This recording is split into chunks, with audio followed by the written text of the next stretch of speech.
And let's now, with Axel from KAPSARC, broaden the picture into the whole region. Axel, how do you see the long-term impact of what we have been discussing, including the Ukrainian war, on the oil and gas market in the Gulf? So thank you. I'm very honored to be with you this afternoon. So what we have seen since the start of the war is a high level of intervention of the government of consuming countries. I mean, think in terms of price cap imposed by the G7 on Russian oil, the European ban of seaborne trade of oil, the use of strategic petroleum reserve in the US to influence the price. So this is an unusual behavior. Will this repeat in the future, even after the end of the war? We don't know.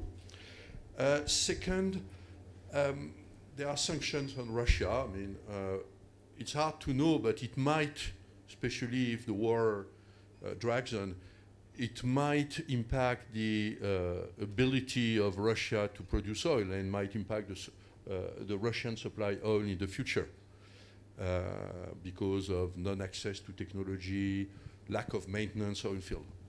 Hard to know, but that's a possibility. Also, one thing that happened during the war and is that before the war, there have been a lot of talk about stopping investment in the oil and gas. I think it was like some people understood it from the net zero emission scenario, from the IEA, this idea that investment in the oil and gas assets should stop. I think this type of thinking has been completely rebalanced with the war, where energy security and the realization that, I mean, the need to make sure that we have access to reliable sources of energy, including oil, including natural gas. So, and we have seen in 2022 that there was a pickup of investment in oil and gas, and the demand for oil and gas is growing. So this has led to a rebalancing of these priorities.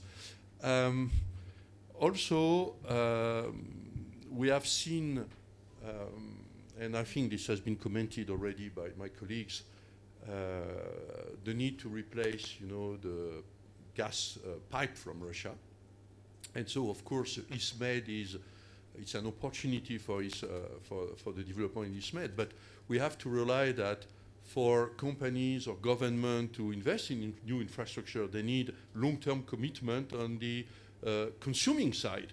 And right now, it's not clear to what extent the European Union is committed to long-term contract over which horizon. And this might impact the development of natural gas resources, or as someone said earlier today, the natural gas might even go to Asia. I mean, which might not be that logical when you look at the geographical positioning of the region. There have been some repositioning of the logistical flows, not only for natural gas, but also in oil. With, of course, the price cap has been designed so that the Russian oil still flow on, so that there is no global supply crisis. But of course, with redirection to Asian buyers like India and China, with consequences for other suppliers. I mean, like some oil from Africa had to be redirected from the Asian market to other markets, for instance. Finally, the rise of the LNG trade in the natural gas. And if you look at Europe, I mean, once again, it was said there have been a rise in LNG cargoes from US with an incentive to increase the shale gas production in the US, but also significant import of Russian LNG in Europe. So this rise in LNG is also creating a convergence of the regional markets with LNG functioning as a price ceiling. So it leads to a more globalized gas market, and this, I think, is here to last. Thank you. And also thank you for addressing with your words the tough issue of balancing and combining energy transition and energy security. Because what you said is that before the war, oil and gas investment were out, and now there is a more balanced position, which means that oil and gas investment peaked, especially gas. We need this investment. I mean, I want to be crystal clear. No, we need, but that's exactly the hard task of combining energy transition and energy security, which bring us to the second set of questions, which are more on the energy transition side and renewable. Let me start again with Abla. Because also on renewable, Egypt has a big potential, the potential to play a key role, given the fact that it's the first in North Africa in terms of installed electricity capacity, solar, wind, and other, and a strong ambition in the field of green hydrogen. But there is always a but. Renewable energy share in the country is still below the 2022 target, and investment also in this are not fully materializing yet. So the question is how to transform the aged potential of renewable into reality.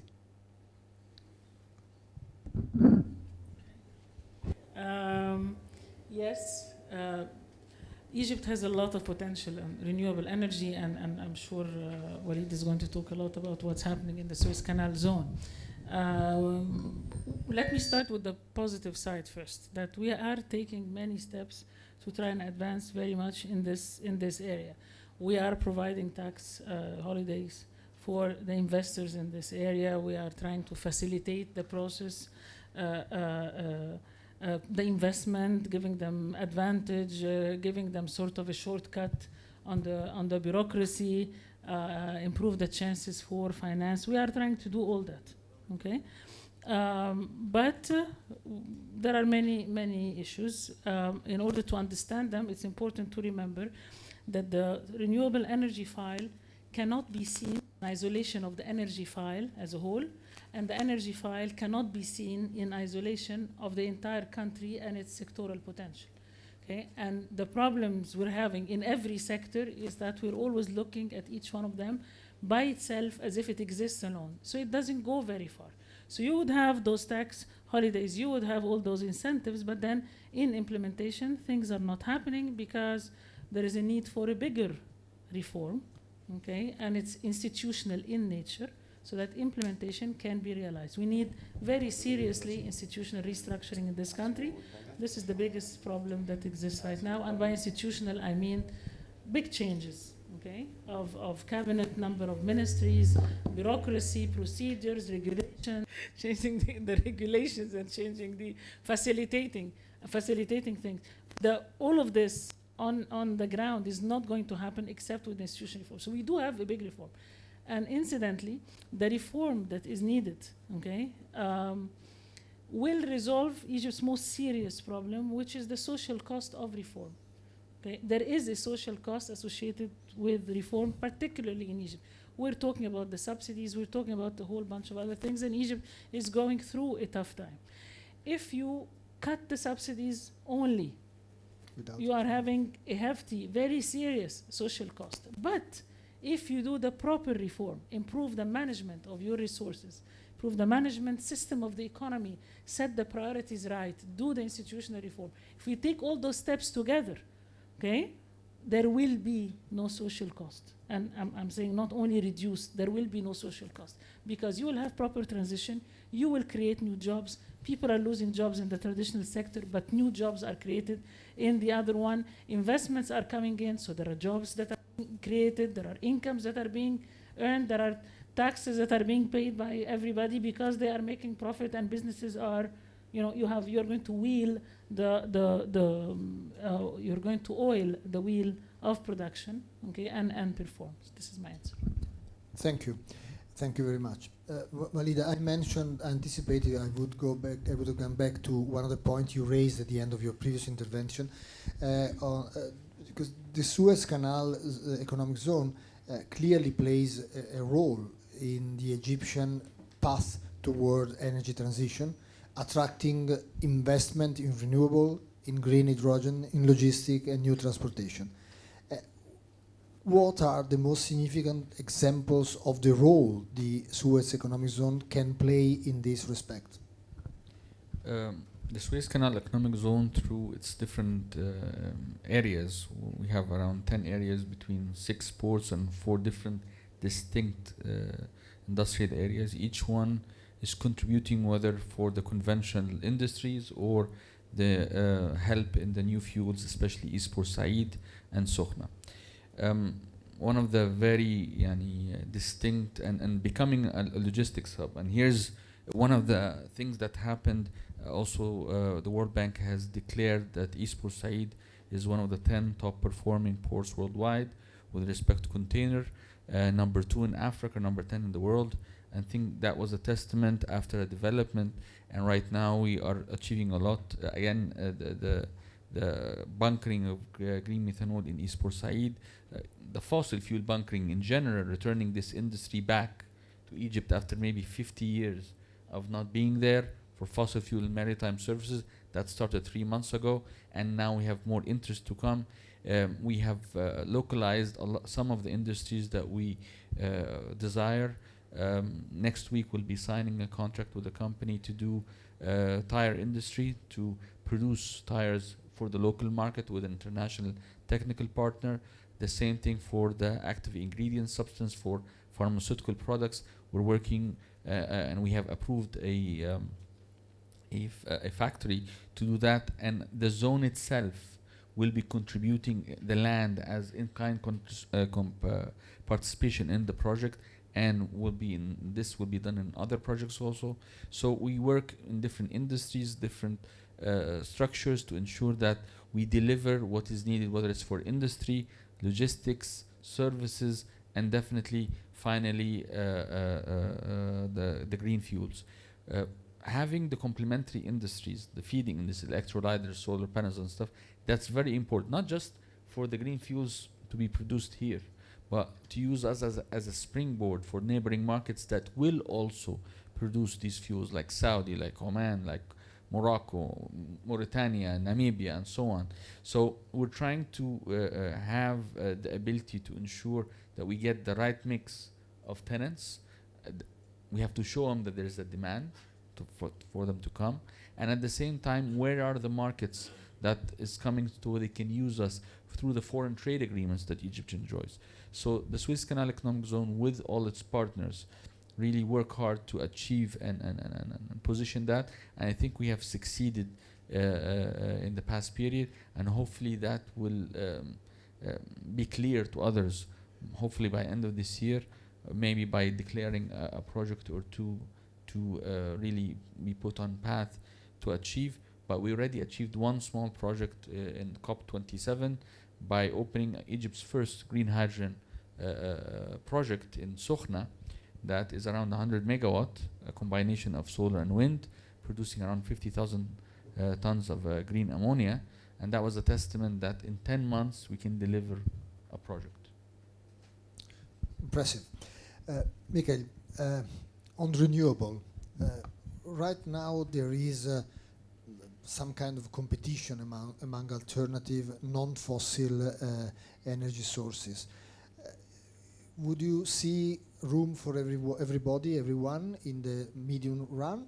And let me ask you, what would you bet, which source would you bet on? Or let me put it in another way. What would you advise Egypt to bet on in terms of alternative sources? Yeah. The last part is tricky, but yes. Usually I'm not with these kind of things. I'm just saying what I believe. Anyway, it's true. When it comes to renewables, we are at a stage. It's like when the first cars came out, where they didn't know what technology to use to the cars, or even when electricity first was introduced, and there were ideas about having everybody producing in their own house or in the factories. And there was issues like this. I like to think in things in a structural way instead of trying to figure out the technical answer. So I will answer in a funny way. Let me ask you, it's a rhetorical, everybody can think of themselves. If I tell you, what do you think is the most successful fuel that humans have used in the last 200 years? What do you have in mind? Most of you probably are thinking oil, right? Even if you don't think about it. 200 years. Well, I didn't want to go further because I didn't want to hear about fire, but I mean, oil, by definition, or coal, yeah. By definition, oil is the most successful energy fuel that we have used in our history. It boosted the Industrial Revolution. The same with coal. What is it that has made oil so successful? There are two elements: easy and cheap storage, easy and cheap transportation. These are the two elements.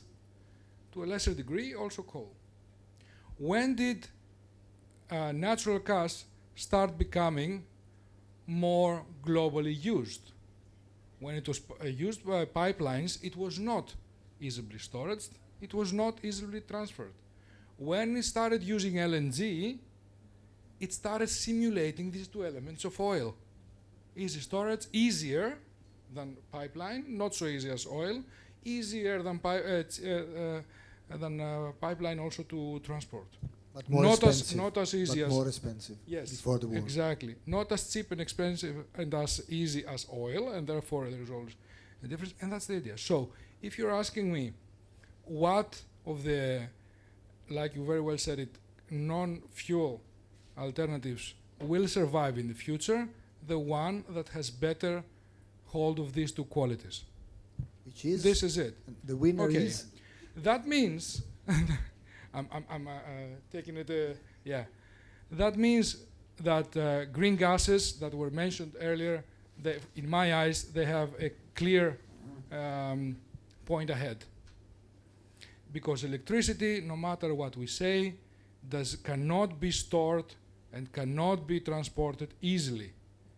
Transportation is a madness with electricity, with all the networks and all this thing, and with storage, we simply don't have the technologies. We don't. Whatever you hear about electricity storage is like, in best case scenario, right now we could store electricity enough to hold what? The whole world for a few minutes. And we're happy that there's some project that can hold a town of 80,000 people for 3 hours. That's it. We don't have it. Now, out of the green gases, I believe that whatever we hear about hydrogen and ammonia and all that, these are good projects. They involve other aspects that makes it more difficult. I believe, and I conclude this I think is also a big opportunity for Egypt. Biogas, I think it's what we will hear in the next few years. Gas that is produced from waste, from agricultural waste, from waste, cattle and all that, okay, and from industrial waste. And this is a big opportunity for a lot of countries that have strong agricultural section. It's a very good way to start, build the facilities, make it easier for the other green gases to come in. But let's see. Yes. Okay, just to not challenge, but actually add something. The green hydrogen.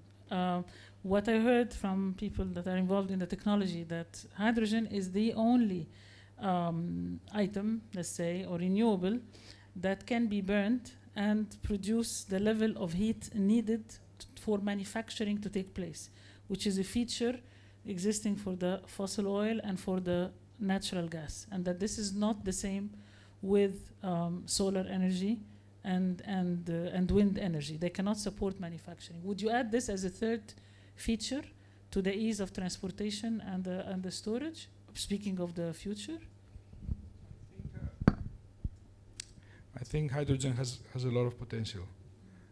To be honest, what I'm afraid of is how will the public opinion react to the first accident that is bound to happen when we have more hydrogen in our cities, and under specific circumstances it can be really explosive. So public opinion and the way it can react to something like that, I don't know. I cannot imagine a ship full of hydrogen or a ship full of ammonia having an accident in some place, and I wouldn't know how this would react. I think it's got a great potential, but I think we are a few decades ahead, while others are a few years ahead of us. This is what happened with nuclear, by the way, when the first nuclear site has faced problem. So let me get to the last question for our Saudi Arabian with the French accent, and the Gulf. Tall Saudi Arabian with glasses. The Gulf will host. You can't skip a question on the climate transition. The UN Climate Conference next November, combining energy transition, climate policy, and economic diversification, as said before, is a challenging task for everyone. What to expect from COP28, from your standpoint? Thank you very much. First, is there a lawyer in the assembly? I mean, I would like to complain about the harassment and my accent. No, it was a kind. I'm joking. From a cousin. From yeah. Italy is a cousin of France. Yeah. No, but I was joking. Just a side, a general remark based on what was said. I think until now, the only source of energy that was abandoned by mankind was whale oil, for good reasons. But all source of energy from wood to future was always still going on. Anyway, so economic diversification, economic development, energy transition, and abating emission, I mean, are all very important challenges, and they need to be met together. I will come to the COP28.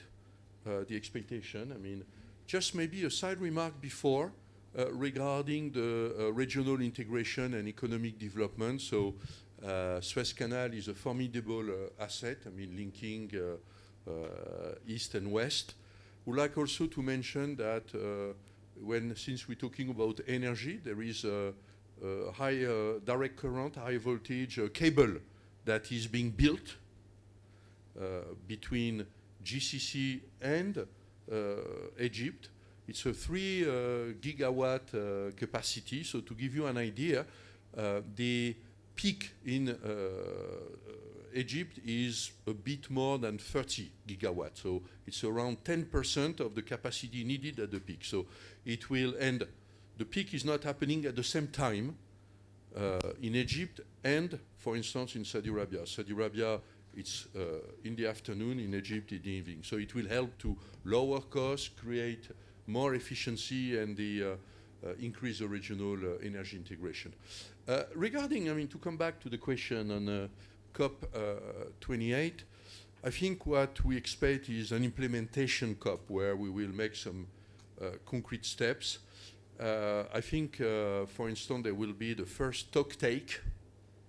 So the global stock take, it's something that should happen every 5 years.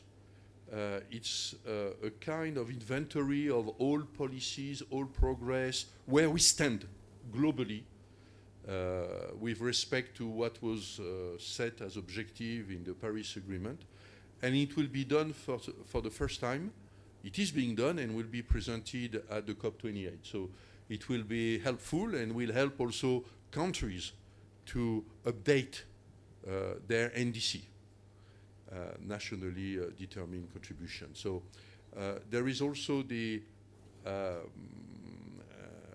fund for loss and damage, a loss and damage fund, which has been created but is not operational. So one of the big objectives is to operationalize this fund. So I want also to mention that there are many types of energy transitions. I mean, energy transitions in Norway, where people have a lot of hydro, where they have already more, I think, electric cars than gasoline cars, is not the same as a transition in Egypt or even transition in Saudi Arabia, where there is a target by 2030 to have 50% natural gas and 50% renewable in terms of capacity. So every country has a different way of looking at energy transition with a common objective of reducing emission. And from this perspective, I mean, there have been a framework that has been developed, which is called the circular carbon economy, which aims to cover all technology being fuel neutral, with the ultimate aim to reduce or even limit the accumulation of CO2 in the atmosphere in an agnostic way, but in a cost-efficient manner. So it includes the reducing CO2 emission, and it covers nuclear, renewables, energy efficiency, but you have also the reuse and the recycle of CO2 in terms of circularity. It's inspired from the circular economy. And also the remove, because if you look at all institutional projections, from the International Energy Agency, but you have a number of others as well, to reach net zero, we will need also not just point source capture of CO2, but also direct air capture. So we need to invest, we need to make the cost of this technology fall, so that we can move towards our objective of containing the temperature, the increase in temperature, while keeping, some flexibility and prosperity. Thank you. Thank you very much.